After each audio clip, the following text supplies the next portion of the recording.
Gretchen Lee with First American. I work out of our Lloyd Tower office, and Julie Fisher. So, I'll first remind you of our barbecue that is coming up next Wednesday. So I think that's a week from yesterday, from 4 to 7 at our Hollywood office. So we do raise money for the Pixie Project, but we also have a lot of great vendors. We try to pick things that are at least relevant to what you guys do. So we do have a guy who I actually met him at this one of your classes, I think last year or earlier this year, and he does custom wood boxes, but he engraves the front of the boxes, and they're just really beautifully done. They're like $25, so he's going to have a booth there with some of the examples of what he does, but there we'll have some jewelry. And we have jewelry and buttons. I got the local nail shop to come over and do free manicures. I'll be there. Come by and get a picture. I want the first time slot. We always have such a fun time. We have lots of food and drinks, and probably 150 people when people come. It's fun. Yeah. Beer and wine and food and all that good stuff. So yeah. So that's the fun, exciting thing. And before I turn it over to Dawn and Sean, I wanted to also mention that I know we've kind of beat it into the ground about wire fraud, but it is just really, it's so prevalent, and there's so many attempts a day in the Tri-County area alone. I can't stress enough to talk to your clients. I mean, if they don't have to wire funds, I would just say don't do it. I mean, last Friday in Clackamas, unfortunately, the wire fraud was a success in an $84,900 scenario of a first-time home buyer. So it's devastating. I mean, it's just like getting mugged on the street. I mean, that's what it is. Not money that's like, oh, I have a little bit of time to try to retrieve it. I mean, maybe there's a window, but I don't even like to give that glimmer of hope. I mean, it's really, it's horrible. Anything over 40 hours, it's gone. Yeah, I mean, and I would say that's probably a generous scenario, seriously. I mean, it's just really, it's really horrible. So if nothing else, if they get a wire from it, they think it's the escrow company, pick up the phone. Make that double, triple sure that that is exactly where it came from. I mean, it's just, because what's happening is we have a lot of security measures internally, obviously, but you know, your clients are getting things where the hackers are really, I mean, that's what their job is, to try to look like legit. So they're going to copy and paste signatures, make it look as real as it does from us. So that's, I mean, it's just, anyway, pick up the phone, call. I mean, just don't feel, you're never going to bother anybody to make sure that you're sending the money to the right place. So. Education, education, education. Yeah. So anyway, not to be a dark cloud, but again, it's so sad to hear those stories. So I just wanted to remind you of that. And Dawn and Sean are both on our tech team, so we have they're a great resource for you guys. So we try to provide things of value. And if you haven't had a chance to work with us, I mean, both Julie and I would love an opportunity if we don't already get your business. So that's why we do these classes. So I'll let Dawn and Sean get started. So hopefully we'll cover a lot of helpful things, even though it's not a credit hour. It's still information you kind of need to know. So thanks so much, you guys. Thank you. So I'm Dawn. He's Sean, by the way. So it's like it's really gone either way. Maybe I'll be Sean today. Like, I don't know. It could work. It could work. It could work. It could work either way. So we're going to talk about. We had a specific request, and I'm really hoping the person who sent the original request is here. But we've had a lot of requests from Inside Living Room for like digital management, like how do I manage my digital files? How do I organize them? How do I store them? Where should I be storing them?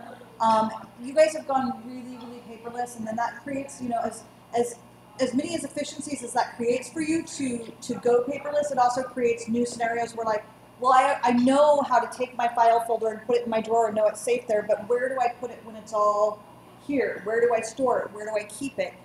What do I need to do to stay in compliance with the state?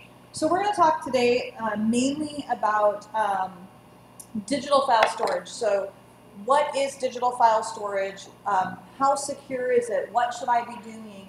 We're going to talk about the difference between digital file storage and backing up your system, because those are two very, very different things. So we're just going to show you a couple of online things. I'm going to bounce in and out of like the presentation, the live site, because Sean did such a great job putting this presentation together. So I feel like we should use part of it, at least. Took hours and hours. Hours and hours, right? So we're going to talk about the cloud. So the first things first, What is the cloud? Everybody's like, what is the cloud? What is the cloud? It is a fancy marketing term dreamed up by some guy probably making $6 million a year to sit in an office and go, marketing, let's change the name of the internet to the cloud and everybody will think it's new and fancy and special. It's still just the web. Everything in the World Wide Web, that is the cloud. So it's just a fancy name for it. So when people use that term, they're not talking about anything like different or special. It's just a nickname for what we were already using. I think he talks about that. A fancy name for the internet.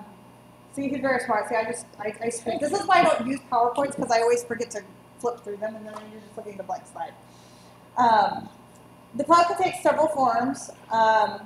So cloud-based software, a lot of you, I think in this brokerage, particularly a lot of you guys are Mac users, some of you are still PC users, but you're seeing a lot of software go cloud-based. You know, back in the day, we used to go through and it's like, oh, I need to upgrade my Microsoft Office, or I need to upgrade my antivirus, or and we would go to Best Buy or Fred Meyer's or wherever we went.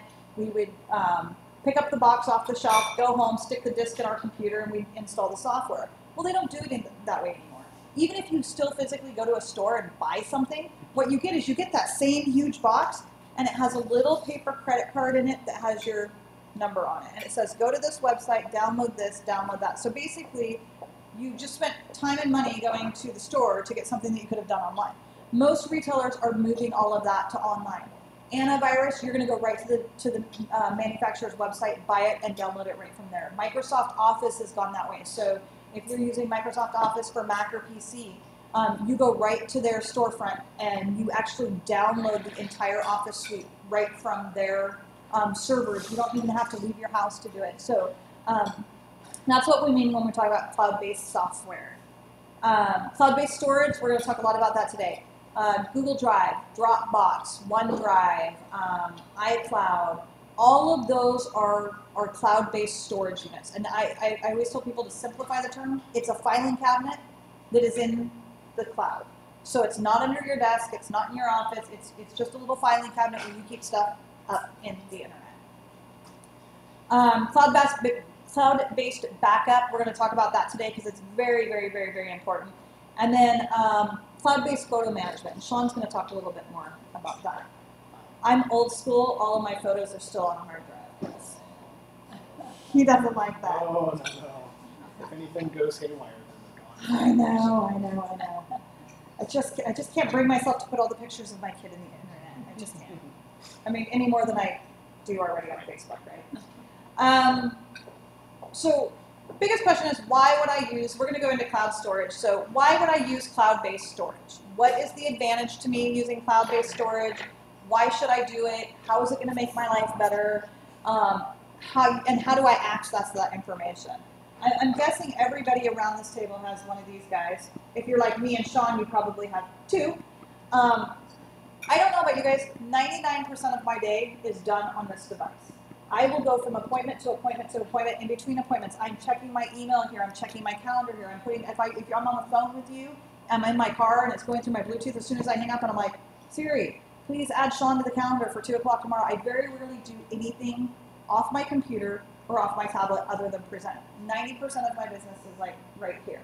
Now the downside of that is, what if you need a file? What if you're like, I'm working on a transaction and I really need to see what I wrote on the sales agreement? And you're like, well, now I have to go to my house, open my computer, sit down. But if you have it in cloud-based storage, you can just open it on your phone and look at those. So we're going to talk about how accessing, giving yourself access to those files in the cloud.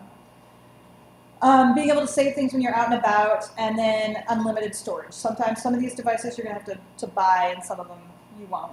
And then how to securely share things with other people you want them shared with so they're not publicly out there for everybody's view. Oh, there was another bullet point. Ensure your data is safe. So I'm going to back out of this presentation for a minute. So the first thing I want to talk about is I want to talk about the various types of cloud storage. And most of you have it. Anybody in here using an iPhone already has iCloud storage. It's default. You bought your phone, it came with it. If you're running an Android phone, you already have Google Drive because it came with your phone. Whenever you sign into these devices for the first time, an iPhone, it's like if you didn't have an account, it forced you to create an iCloud account. And then you sign in with that and it creates this whole account. You can access it online, you can access it on your MacBook, on your iPhone, on your iPad. So everything is set up to really be synchronizing with each other. So I do something on my phone, I can see it in all the other places as well. I'm actually going to let Sean talk more about iCloud because it's more his specialty than mine. But your phones are set up with iCloud already. Anybody in here using an Android phone? Okay, so we got one. Yeah. We'll talk about Androids next, I promise. But we're going to probably be focused more on iPhones because that's what the majority of the people are using in here. But it's already set up on your phone, and it should be backing most of your data up. And all of that information is backed up to Apple's secure iCloud. You wanna go? Yeah. So one of the things that when I work with people who use Macs mostly, but also who use iPhones, regardless of what kind of computer they use, a lot of people don't think about iCloud until they get a little notification on their iPhone saying, your phone hasn't backed up in 472 days because you're out of space, right? And that's kind of how iCloud works. They work kind of on the freemium model, which is what a lot of these cloud-based services do. Dropbox as well. They give you kind of your first hit for free, and then if you get kind of hooked on it, then you got to kind of buy more space from them. And Apple does that too. You get 5 gigabytes to start, and then you start paying. Yeah, you get 5 gigs free with your account. So you go and you start free, you get your phone, you sign into it the first time, you automatically get those 5 gigs. And of course, by default, your phone wants to back itself up, which is a fantastic idea. You use your phone or break your phone or something happens and you need to restore everything. It's nice to have it there in the cloud. But those phone backups, and especially photo backups, we'll talk a little bit later about kind of online photo management, but that's another thing that iCloud gets used for, is if you kind of turn it on your phone, every single photo that you're taking with your iPhone is going to be saved in your photo roll, and it's getting backed up in the iCloud, which again is fantastic. You drop your phone in the toilet, you don't lose all of your photos, but it fills up really, really quickly. And of course, that's by design. Apple wants you to purchase more space. So that's always something that I point out to people. That's usually why you're getting that notice. Yes. When you delete something, does it automatically delete from the cloud? Yes. Yes. And vice versa. And vice versa. So that can be a problem too. So somebody may go, maybe they set their Mac up to sync to iCloud. A lot of people who are kind of using a Mac as well as an iPhone, they'll have them set to sync because it is very handy to be able to take a photo of your phone and go to your photos app on the Mac and do that. But if you hit delete on the photo in Photos, it deletes it from the cloud. Next time it's gone. And you can, I've had this happen with a couple of clients that we've had to work with who, for whatever reason, they've gone and they've turned off syncing on their phone and then they lost a bunch of stuff because they didn't do things in the right order. So you have to be very careful with some of this stuff. Apple especially likes to have it be very automatic. Get Make it, sure get it's it. in, it's automatic. If you turn off the syncing on your phone, if you don't do something to make sure that those photos are backed up on the computer first, there is a risk of losing your photos. So you have to be very cognizant of that. That's sort of the downside to having this kind of, it always works everywhere automation. It always works everywhere as long as you have tons and tons of iCloud space, which is kind of, again, sort of Apple's subtle way of getting more space. The good news about all of that is, price per gigabyte, iCloud storage is actually one of the cheapest cloud-based storage if you want to purchase additional space. And I think we've got some slides about kind of what stuff costs later on. But per gigabyte, Apple iCloud is actually one of the cheaper options for purchasing more space. So it's not like they really got it over there. Not like back in the day. Right. Server space is so much cheaper now than it used to be. Like, I mean, even 5 years ago, it's like, how much space you got for how much price. I mean, even like thumb drives.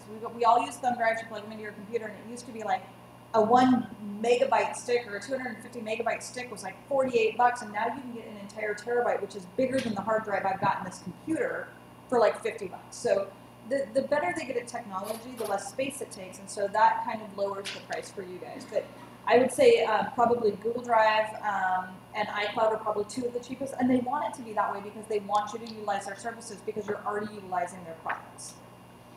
And it does make it a lot easier if you just, the other thing that a lot of people do is they'll get like their 5 free gigabytes with iCloud, and then they'll get 2 free gigabytes over here with Dropbox, and then maybe they'll get, you know, some space over so here. everything's all over the place. And so now you're saving things 3 different places with 3 different services, and sure, it's free, but it's not necessarily. No.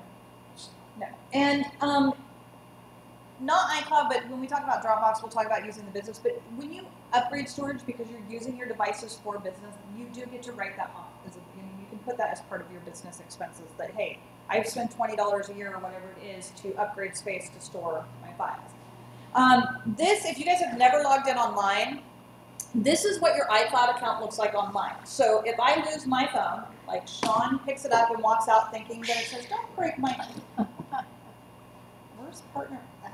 Just But if Sean were to pick up my phone and walk out the door because we have the exact same phone, and then he's halfway home and I'm like, "Where's my phone?" I can log into iCloud anywhere from any internet connection, and I'm going to have access to everything that I'm syncing on my phone. I can check my email, I can look at my contacts, my calendar, my photos are in here, my cloud drive, and then I can also do Find My Phone. So I could actually just tap on that and it's going to tell me where my phone is sitting. So all of that.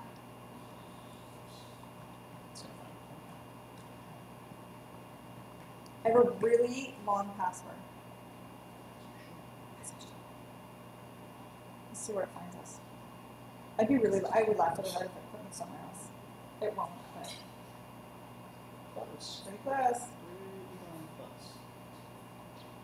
Where's it gotten? Well, it's gotten 2. Oh, that's because my other device, it's finding my iPad too.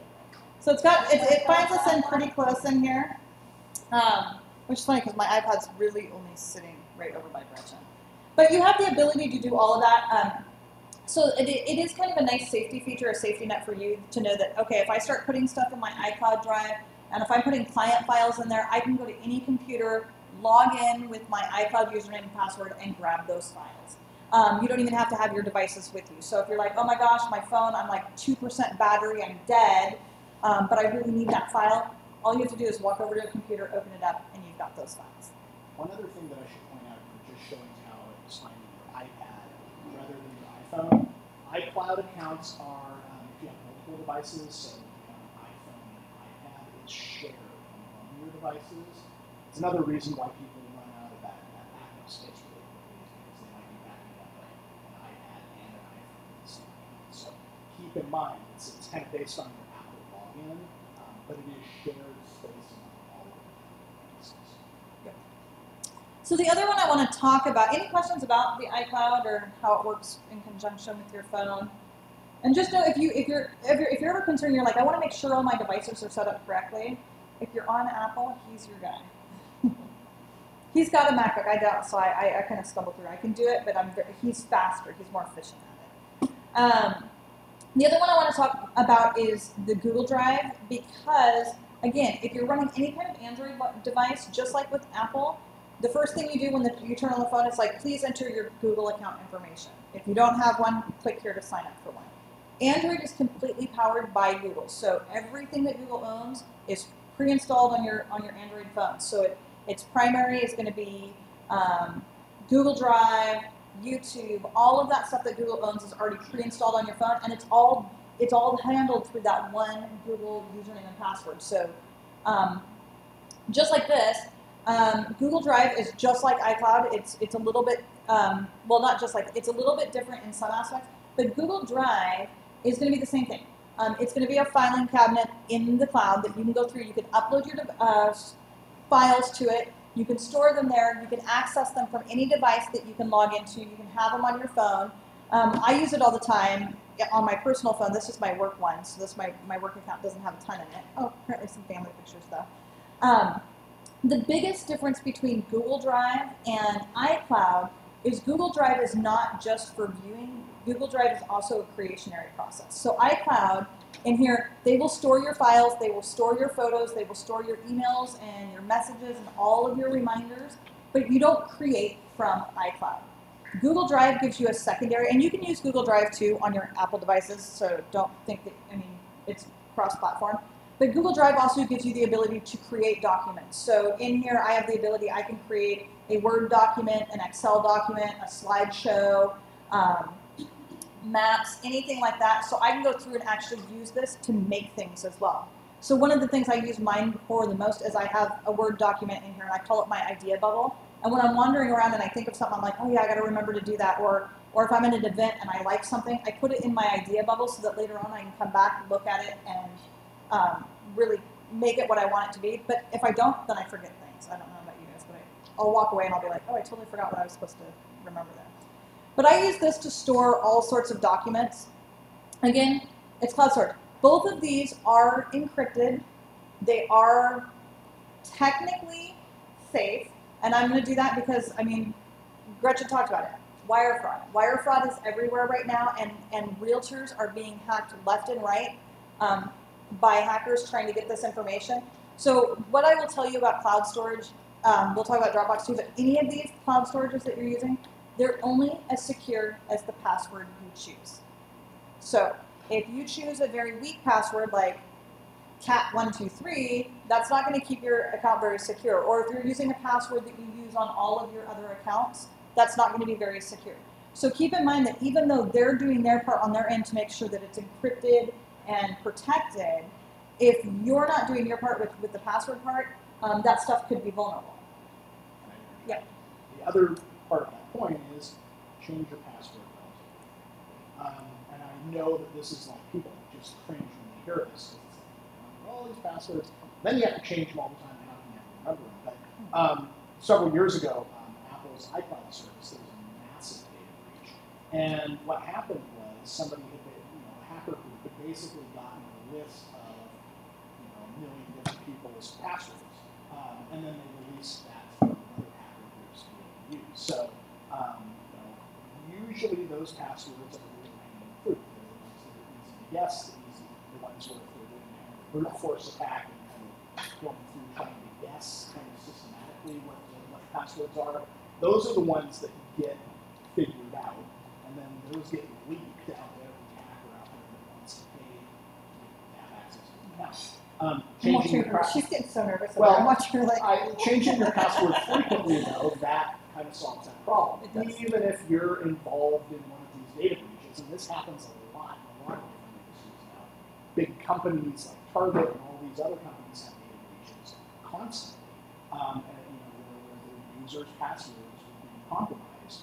And really, the two things that you got to do is you got to have a really good password, and you got to change it often. That way, if it does get leaked, the password they have is useless. How often? It just depends. A lot of it is how often. Obviously some services that have a password, anything like RLS, right? They actually force you to change your password. But when you're kind of holding yourself to it for kind of a good data security hygiene, maybe every quarter, maybe twice a year, obviously do what works best for you. It is, I do understand it's a massive imposition for people to have to constantly changing these complicated passwords and things like that. Find something that works for you, but a couple times a year is fine. And I'm going to show you, I'm going to open this. Let me go back into here.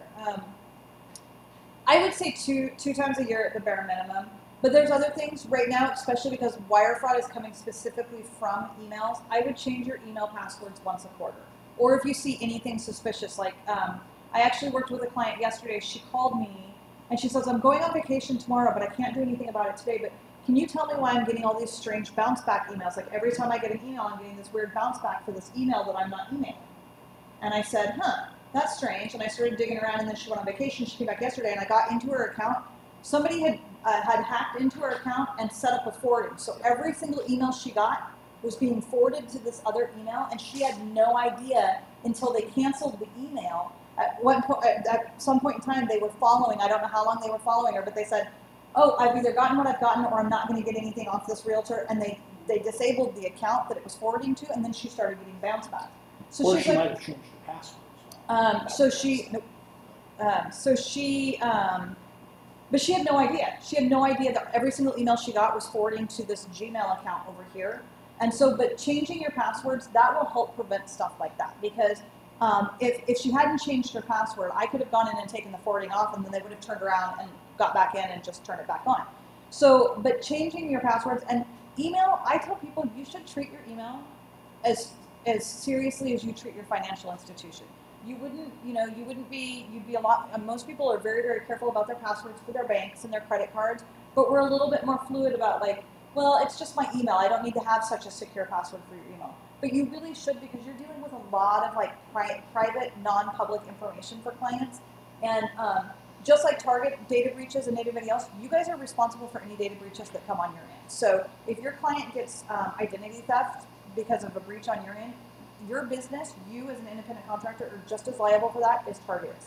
And you have to go through and start doing credit monitoring and everything else just like Target does, because you are a business. And so keeping that information secure and doing just little things like, hey, I'm going to change my password once a quarter just to make sure that everything is good. And again, not using the same passwords over and over and over again for multiple accounts. I'm going to show you a program because he's talking about passwords. Sean and I, use a program called LastPass. I don't know if you've ever heard of it. And there's multiple. It doesn't have to be just LastPass.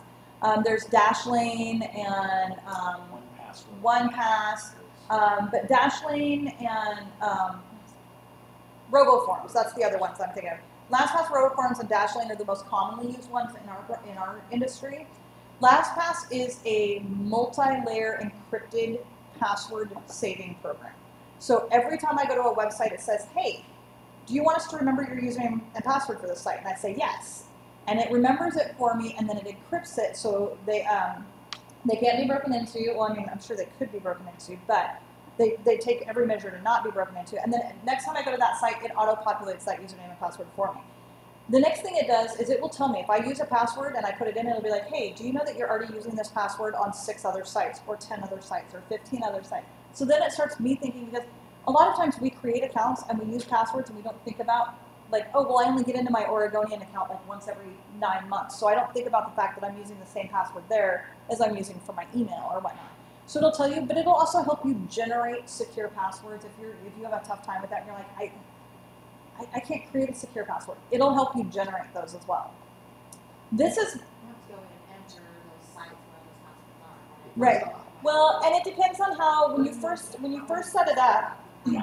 When you first set it up, I'm a Chrome user, but when you first set it up, it'll actually go through and it'll ask whatever browser you're on. It'll say, it'll ask for your permission.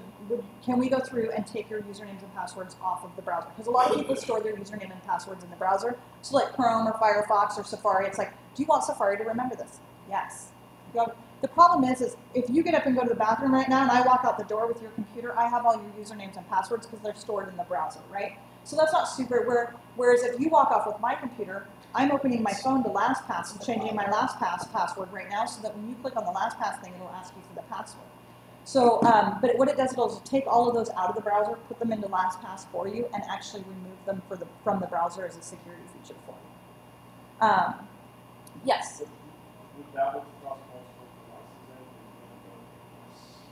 Yes, so I have LastPass, and to give you an idea, so this is my work laptop, my work phone, and I have an iPad. I've got LastPass app on here and on my iPad. I've got it installed on all the browsers on this computer.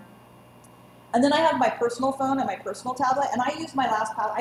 I didn't want to create an account for home and an account for personal, so all of my stuff is in one. So I also have it on my Android tablet and my Android phone. So anywhere I go, I can open up LastPass and go, what's my password for this account? Now, one thing I do not put in here, and this is a personal preference for me, I know what all their security encryption is, and I feel super comfortable, but I don't put my financial institution stuff in here. And that's just a personal comfort level for me, that I'm like, I mean, I know you're secure, but I mean, hackers, I mean, if somebody really wanted to breach, I mean, eventually they'll probably find a way. So a lot of this is just, it's all the websites that you get where it's like, okay, I have to have one for my doctor's office, one for my eye doctor, one for my dentist, and like one for the gym, and it's like, who can keep all of that stuff straight, right? So this is have to know them the first time you go. the first time, right? As you go, though, and I've found that that's a really good way of doing it. The next time you have to go to your website. And maybe you have to do that whole I forgot my password reset thing. But And once then you're it'll say done it. with that, it'll pop up and it'll say, you want to save this and trespass. And you do it. And Yeah. you never have to refute it. So you can see I've got all these passwords in here, and I can open any one of these. I'm just going to open up, like, I don't really care if you guys know my active rain password, because clearly I haven't been in there in 2 years. I'm pretty liaison by Julia now. So I'm going to click launch, and it's just going to open up the website, and it's going to log me in. Or I can come over here to the edit phase. I can see what my username is. I can click here and go, oh, my password is Dapper2013. Cool. By the way, I don't use that password anymore, so you're more than welcome to use it if you'd Better like change to. it. I never use it. But I can look and see what the username is, what the password is, or I can launch it and it'll just take me right to the website. Apparently not. And open it up and log me in. If I have other shortcuts, like I use RMLS all the time, so I can click right here and it's just going to show me my username and password, and I just click access account and it's going to open it up for me. Don't I look just like Julie? Julie's over there. Hey, look. It's your account. So if you know, we're talking a lot about passwords for security. So if it's something that you struggle with, there are options out there for you that are secure that will get you what you need to like keep that mess straight, but also allow you to go, you know, I want to change my stuff once a quarter to be safe. By the way, RMLS is not requiring them to change your passwords anymore. Can you set alarms for it to tell you when to change it? It will tell you. It will, like, yeah, you can set it up so that, I mean, it will automatically nag you on certain things. So if you're using the same password across a number of sites, it'll alert you to that. It will offer to do that. But you can set it up so that if you want to periodically have it kind of a suite, yeah, like a suite and see kind of how good your passwords are across all the sites that you go to. You can do that to basically audit all of your kind of suggestions. You don't. Nope. You don't. Not anymore. It used to be if you wanted to have it on more than 2 devices, you had to pay for it. But that's Yep. There's no difference in the encryption there for that. So iCloud, Google Drive, like I said, the biggest difference here is you'll be able to create things and put them in here. And then of course the most well-known one in the beginning, because it was the first big one, was Dropbox. And Dropbox, again, it's just an online filing cabinet. They put in a certain amount of security measures for you, but your password is really that secondary part of that security measure for keeping stuff safe. Now, what I will tell you, I think from a professional standpoint, whether you're using Dropbox or OneDrive or Google Docs or Google Drive or iCloud, these should be rolling. Sean talked a lot about storage. They all come with a finite amount of storage, and then they get you to pay for more. I always tell people this should be your active working inbox, right? So this is where you put stuff where it's like, I'm working on this and I might need access to it from the office or from home, or you know, if I'm with a client at Starbucks, I might want access to it. When you close files, I would pull those out and put them in a permanent storage. And we'll talk a little bit more about permanent storage in a minute. But none of these are meant to be solutions for your, this is where I store everything forever and ever. None of them are really built or set up to be that kind of service for you, unless you're okay with continuing to having to buy more space to store them forever and ever. So that's one of the things that when I work with agents, I'm like, let's set this up as basically your working inbox. Things are in there as you need access to them. Once they close and you don't need access to them, you rotate them out. That keeps your storage space open, so you're not spending a ton of money on extra storage, but it also creates some more security for your closed files, that they're not just out there hanging out, being exposed if anything happens. Any questions on that so far? I was going to say, that's almost a good segue into cloud backups. I was trying to see, I didn't, yeah, I was trying to see what else you might have known. We talked about all this, I'm going to close that. So it is a good segue. So when we're talking about full-time backup, you guys are paperless. You put all your paperwork up in your paperless solution here.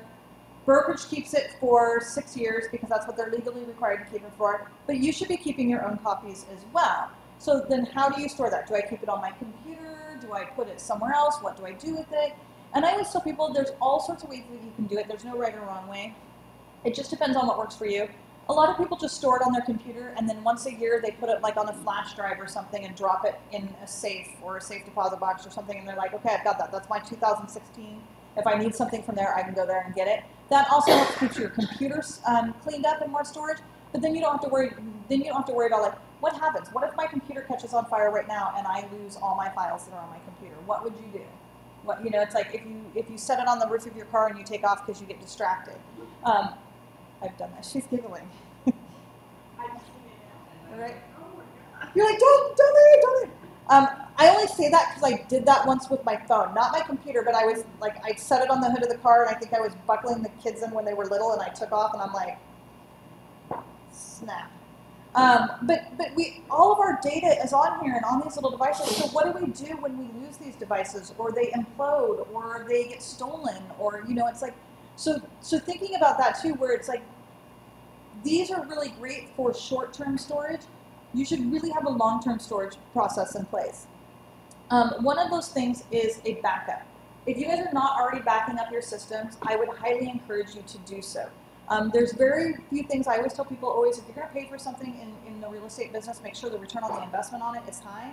There are two things I will always tell you to pay for. Pay for your antivirus and pay for a backup. Here is a couple, I can make this a little bit bigger if you guys need it. Here's a couple that we recommend. Carbonite is, that's the top one. If you work with me, that's always the one I will use. It's $60 a year, unlimited space. So $60 a year, you download it to your computer. It's a get it or forget it program. And basically every time you save a file, a picture, a song, a video, anything that you save on your computer, it automatically backs it up to a triple encrypted server somewhere else. And so if my computer were to explode right now, well, this one's backed up on a different program because it's corporate. But if it were to explode right now, I could go get a new computer, move my license, hit restore, and it's going to bring down all my files onto my new computer. If you buy new equipment and you call Sean or I, or you call Julie and Gretchen, like, I got a new computer, I need to move all my files from one computer to the other, this is what we're going to do. Is we're going to tell you, okay, the first thing we're going to do is buy you a backup plan. And we're going to let it upload everything, and then we'll meet in 2 days, and then we'll restore everything back down for you, because it is the quickest and cleanest way to do it. But it's a safety net for you, knowing that no matter what happens to your system, you have a backup copy of everything. The other nice thing is there's apps for it on the phone. So I can open up my Carbonite account from any device, type in my username and password, and I can access the files that are in there. It's not quite as easy as like short-term storage like Dropbox or iCloud, but if I had something, I'm like, okay, well, oh, my client just called, I sold them a house 5 years ago, now they're ready to downsize and they wanted to know what they bought their house for, I could go back and pull that file from my phone if I needed to.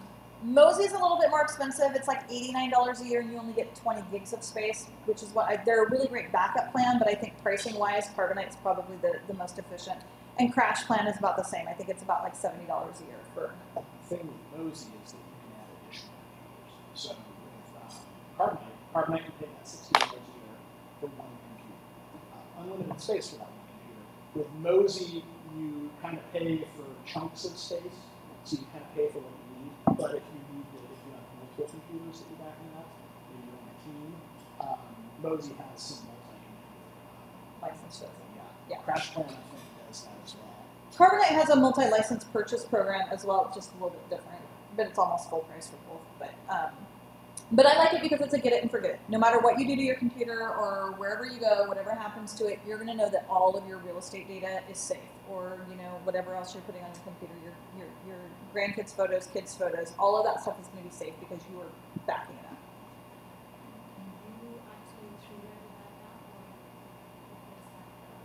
So once you install it, so the very first time it backs up, depending on how much data you have, it can take upwards of 36 hours to do, because depending on how much stuff you have. After that, it runs all the time in the background. So the moment you put something on your computer, it queues it up to be backed up. You don't have to do anything. You don't have to hit any buttons. You don't have to tell it to do anything. It just, the system recognizes it, says, oh, she put a new photo in the photos file, back it up. Now, like we talked about with the iCloud, because it's a backup system, if I go through and delete that photo, it's going to take it out of the file in Carbonite, and it's going to put it in, I call it purgatory. It puts it in purgatory for 60 days. It will hold it for 60 days after you delete it off your system, in case you go, oh my gosh, I didn't mean that, I deleted the wrong copy or something like that. You can go back and recover it from Carbonite for up to 60 days. But in order to help keep the space flowing, the backup is going to be fluid, kind of like that iCloud or that Google Docs or that Google Drive, where it's like, oh, I put it here, and it backed it up here, but the moment I remove it from here, it's going to remove it from here too. So it's going to be that constant syncing feature. One thing about all of these cloud backup services to keep in mind is that only backup in data. That's one of the other things when we work with people is we get a new computer, whether it's because they have to or because they want to, and they're like, well, I've got Carbonite or Backblaze set up, and you can just go flip a switch and all my programs will be there just like they were before. It doesn't quite work like that. It saves all your data, but like your apps and all that kind of your system settings and your wallpaper on your screen and everything. You still have to reset all of that. All that stuff has to get reset. The only thing that really does that easily is Apple's what's that? Time machine. That's more of a local. Yeah. And that's going to be standard with any computer, any program you buy. It's only going to back up the files, not the programs. Any questions on file management so far? Anything? Can't tell if they're all just scared or like. So we're just saying there's a difference between the files that you keep forever files, or when you're done with that part. We're good. You're saying. So I would so a couple things. Now I'm Sean's gonna laugh at this. I'm very, very type A personality, so I'm super organized. So everything I have, I create folders for everything. So if I was a working real estate agent, and this is usually how I'll set people up, usually if I'm gonna come in and meet with you and help you create a digital filing system, I'm gonna say, show me how you file in the real world. Like, if I was giving you a piece of paper, if you were starting a transaction file, what would you do? Would you grab an orange folder? Would you write my name on it? Would everything go in there? And then it goes over here, and these are my seller files, and these are my buyer files. Like, and then we try to replicate that online. So what I usually do is come in and try it, but you can see here, I'm like I organize everything by where it's supposed to be. So if I was a working broker, what I would have is in my documents, it would be like, here's my seller's file, here's my buyer's file. If I open up my seller's file, it would be like 2017, 2016, 2015, 14. All the way down, and then when you open that up, if I opened up 2017, it would have a file folder for every single one of my clients that I worked with, every seller I worked with that year. Buyers would be the same way. It'd be buyers, years, and then inside the years, individual client folders. And then if you're using a backup plan, then not all of that's being backed up, so that's your long-term storage. And what I see a lot of people do is like, well, I don't need to have that all on my computer all the time.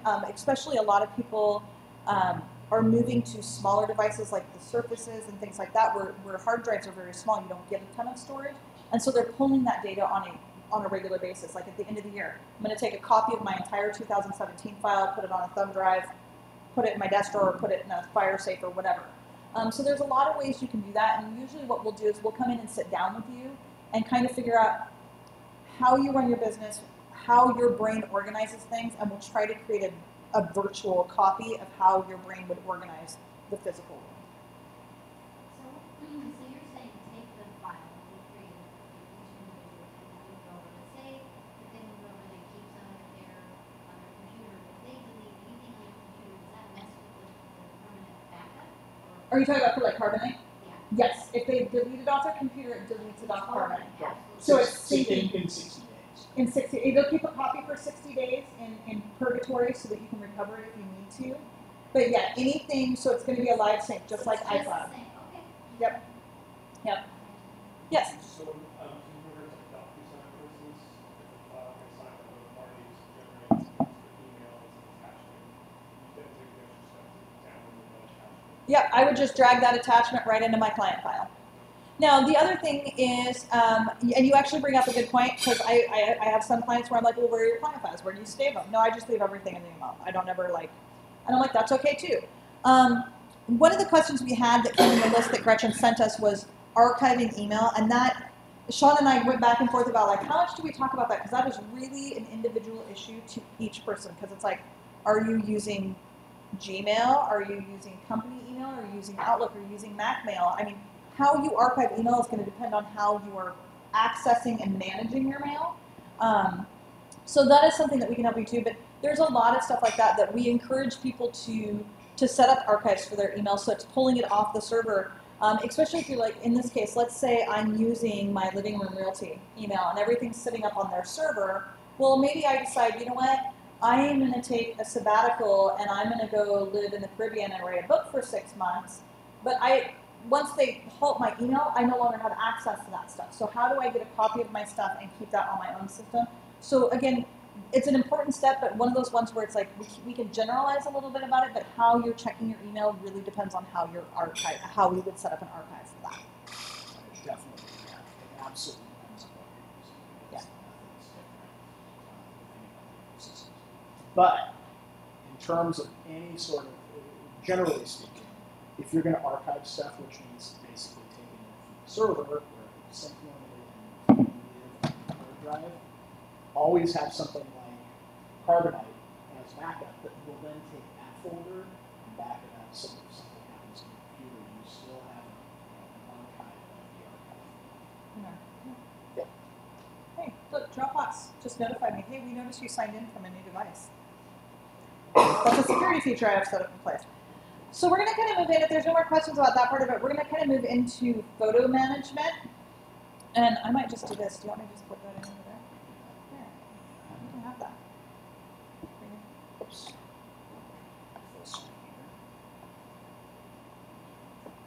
I'm going to let him talk about photo management because his wife's a photographer, so it makes more sense for him to So talk about by it. default, I know everything about it. That may or may not be true, but it's actually Oh, yes. Did we remember? Did you? Oh. Oh.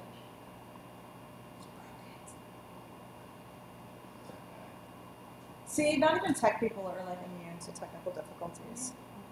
I think you have your set resolution. I most certainly did.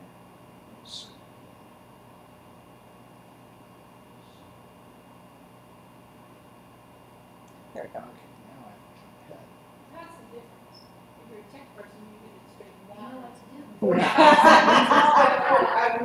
I always, I'd be like, what's wrong? What's wrong? my buddy's a programmer. Why he's doing that? My buddy's a programmer, and he sent me this joke the other day because in the tech world we get it a lot. Like as soon as I come home, it's like my mom's always like, my phone's doing this or my computer's doing that, or like my cousin calls me and I'm just like, and he's like, he goes, you know, it's really funny. He goes, as soon as somebody hears that you work in any kind of tech, whether you're a program, IT, whatever, they automatically think that you can fix everything. And he goes, no, really, all that term means is that I can Google better than you. Right. Well, it's like, or I know the terms, right? Yeah, it's like if you're I trying just to wanna fix something Google in it your really house and you well. don't like know the name of the tool that you use. Right. So with photo management, photos are a whole other ball of wax when it comes to all this stuff because they use a lot of data. They're very personal, and it's something that most people want to just kind of be able to, do and not think about too much. But then if you reach a point where it's like, oh my God, what happened to my photos? Right? Like I get a lot of calls from people, and it's like, what happened to my photos? So photo management, I like to talk about kind of a little bit separately from everything else. Most of the fundamental things that we talk about with other kinds of files kind of, holds true with photo management as well. But it's really a good idea to use some sort of a photo management solution in terms of your mobile device, simply because a lot of people will say, my phone's full, I can't put any more apps on my phone because I run out of space, right? It's one of the reasons why Apple, when you sign up, and you iPhone, you sign up for an iCloud account, automatically will turn that iCloud account on because they know that photos take up all that space on your phone, and all that space is taken up in one installed apps, right? So Google has a solution for it. Apple has a solution for it. They both do things pretty much the same, but there's some kind of differences between the two of them. But ultimately, the idea of this cloud-based photo management is to free up precious space on your phone or tablet by automatically taking everything that's on your phone and putting it in the cloud so that it's not actually on your phone. But it does allow you to easily access photos on your computer too. If you use an iPhone and you have a Mac, you probably noticed you can go in and your photos app on your Mac, and boom, you click on your iPhone and they're on your computer. So it does make it very convenient. Gone are the days of bringing your digital camera back to your computer and plugging it in and waiting for all the photos to load up. Right? That day is kind of gone in history now. So jump forward here. There are some different options here. Dropbox has a photo management solution built into it. If you install Dropbox on your iPhone or Android device, the first time you use it, it's going to automatically ask you, and maybe you've seen this pop up before, ask you if you want to use it when you install it. I do that, by the way. You use Dropbox? I use, on my personal phone, every time I take a picture, as soon as I get on the Wi-Fi, it backs it up to Dropbox for me. Yeah. So it's basically if you have Dropbox on your phone, first time you use it, it'll ask you if you want to do it. If you said no to it that first time, there's just a little thing in settings where you can go and turn it on if you decide you want to start doing it that way. And then, anytime you take a picture with your phone, it just saves it right into your Dropbox. You can get into it if you have Dropbox syncing up on your computer. It goes right into that little folder on your computer that you open up, so it's very easy to access them. You take photos of a listing with your phone, come back to your desk, and everything's right there on your computer when you're ready to fly.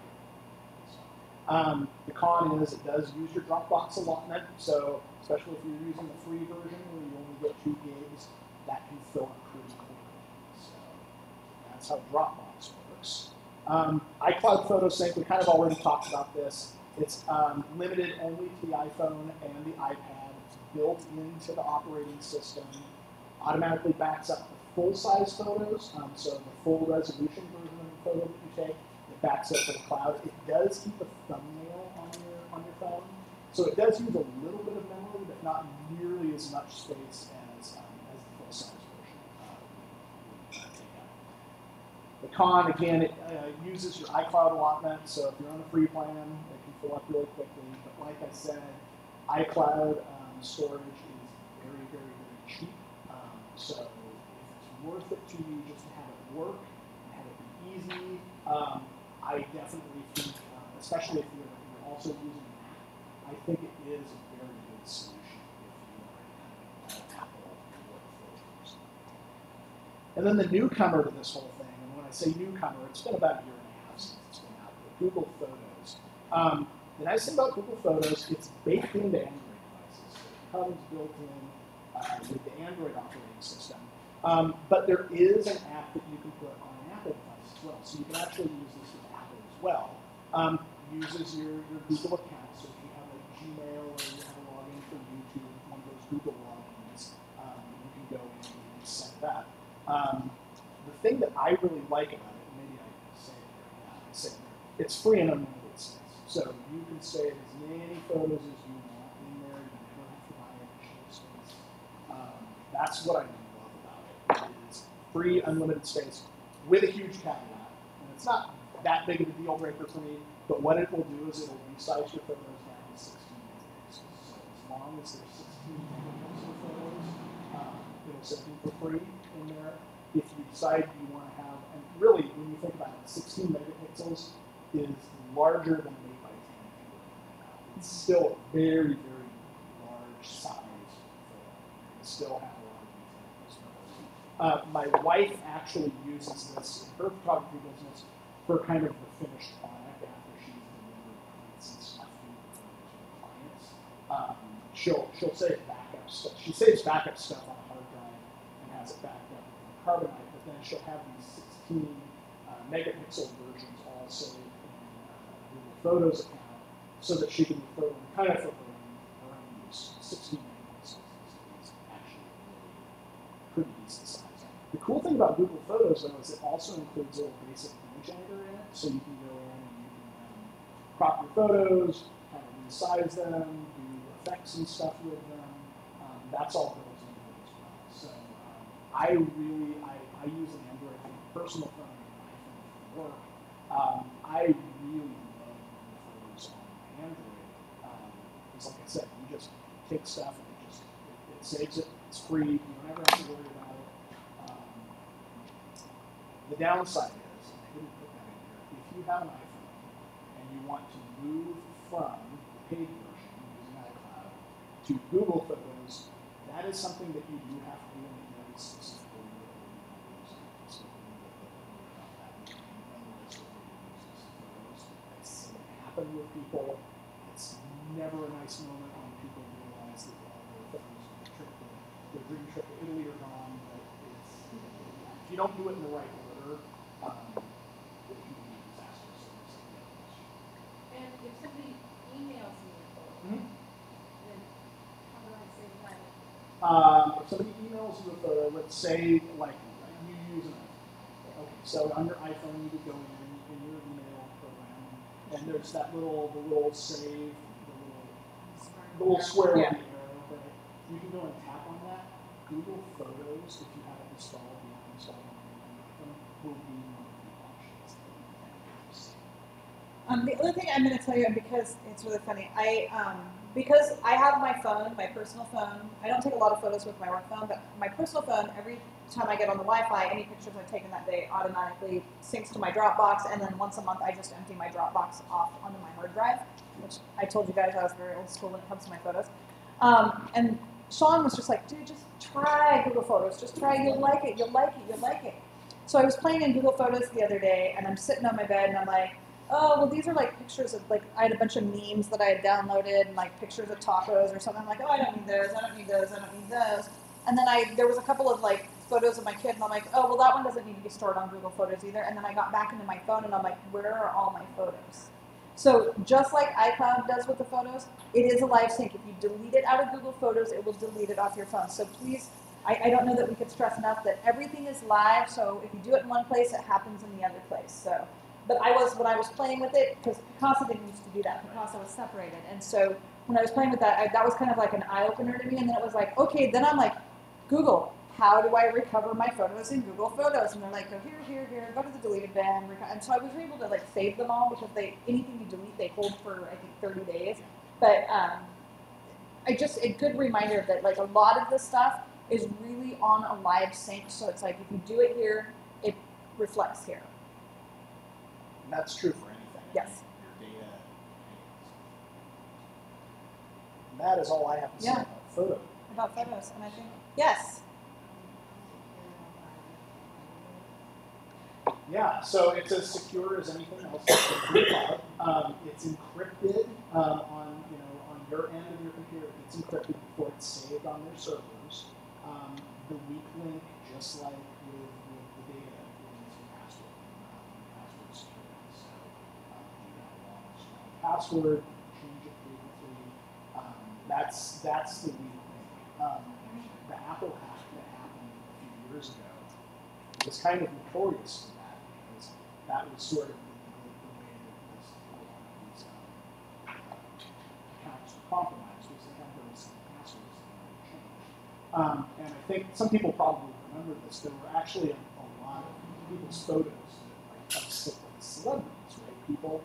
Celebrities that happen to use an iPhone as their phone, and they've got lots and lots of very personal photos on their phone, and a lot of these photos got leaked out to the internet.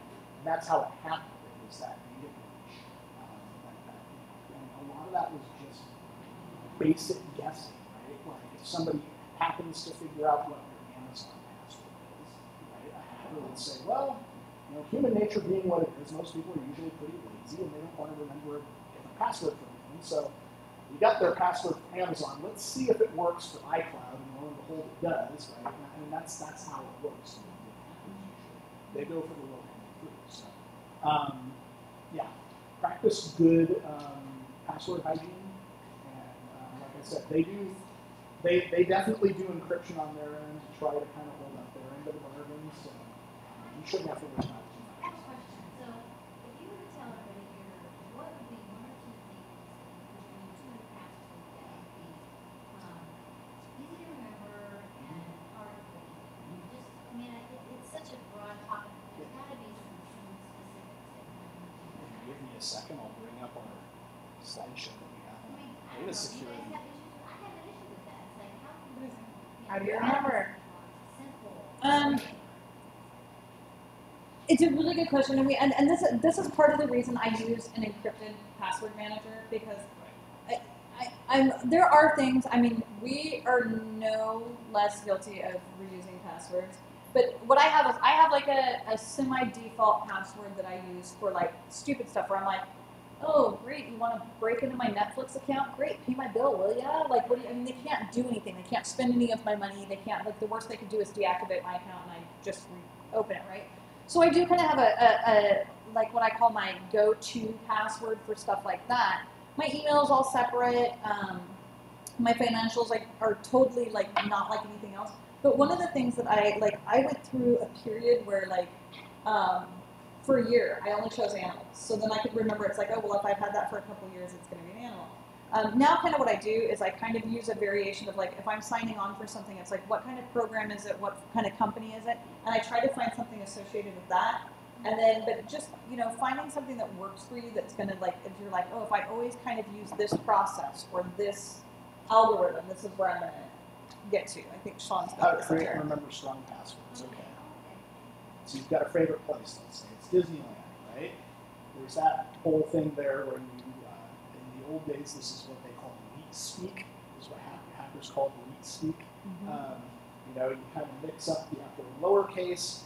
You substitute some numbers for some letters. You throw in some special characters where it kind of works. One thing I can point out about this method of kind of making your password more complex is that hackers now have tools that they use that are wise to this, right? They kind of figured out, oh, hey, a 3 kind of looks like a backwards E, so let's if we think there's an E in that password, let's try a 3 in this place as well. Same thing with I's and the number 1 and the little @ sign and A's, right? So hackers have gotten pretty sophisticated at kind of being able to get through this.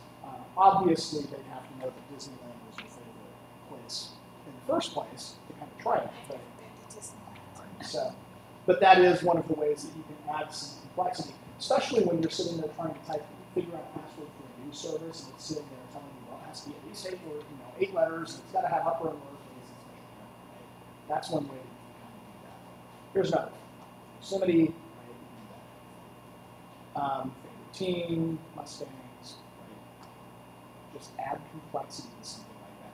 It helps you remember it, right?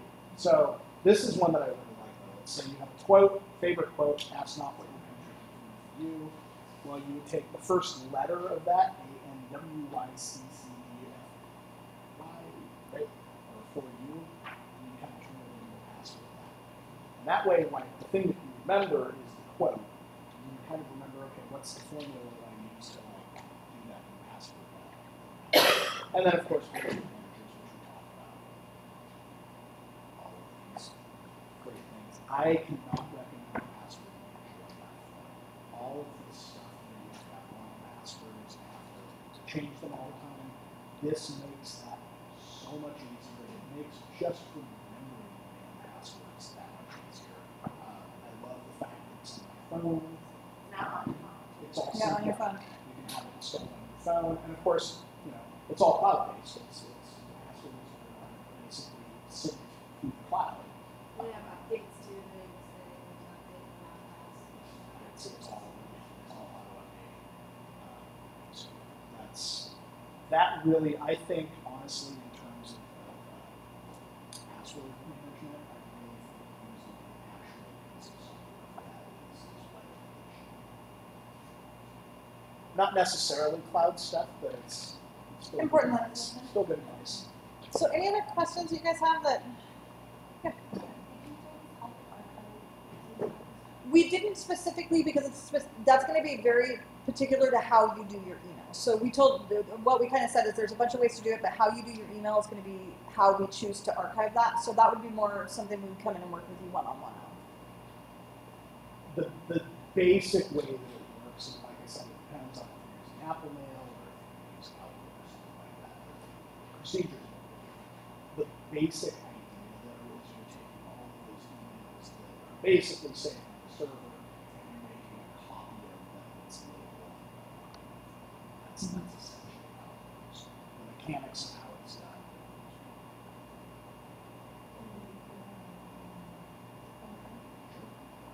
Sort of. Depends It depends on on how big it is. Well, it depends on how it's archived. If you're using like Outlook or something like that, then we can export the PST file, put that on a thumb drive. If you're using a cloud-based like Gmail or something like that, then they all have to be. No, you can. There's a way. Then they have to be exported or saved out and printed. So it just depends on how. Again, it's very particular to how you are doing your email. Gmail has a really cool thing called Hangouts, and if you Google it, you can find it. But it's basically you can go in and you can request. Google will send you like a giant data file of your entire Gmail takes a couple of days for them to like get around to it. Like you go in and put the request in, and then it sends you an email about a day or two later that says your file is ready. Here's the link, you can download it, and it's one file that's just all of Everything. Yeah. files. And then you can save it on your hard drive, you can save it on your external drive, you can put it on the cloud. So, like I said, it's a little bit different depending on the services that you have, but they all have I would recommend, because obviously I would, giving us a call if you want to do something like that. That way we can come in and take a look at Specific needs. good advice on what to do. Yeah. So definitely, if you're interested. It's spinning.